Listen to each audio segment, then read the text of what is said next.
নমস্কার প্রিয় দর্শক, এর আগের ভিডিওতে আমরা শ্রীমদ্ ভগবদ গীতার প্রথম অধ্যায় বিষাদ যোগ এই অধ্যায়ের ৪র্থ নম্বর শ্লোকটি আপনাদের সামনে পাঠ করেছি। তো আজকে আমরা শ্রীমদ্ ভগবদ গীতার প্রথম অধ্যায় বিষাদ যোগ এই অধ্যায়ের ৫ম নম্বর শ্লোকটি আপনাদের সামনে পাঠ করছি।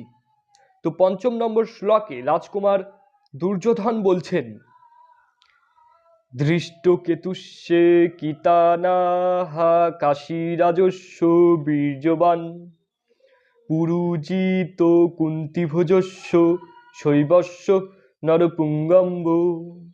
অর্থাৎ সেখানে ধৃষ্টকেতু, চেকিতান, কাশীরাজ, পুরুজিত, কুন্তিভোজ ও শৈবের মতো অত্যন্ত বীর বলবান যোদ্ধারাও রয়েছেন।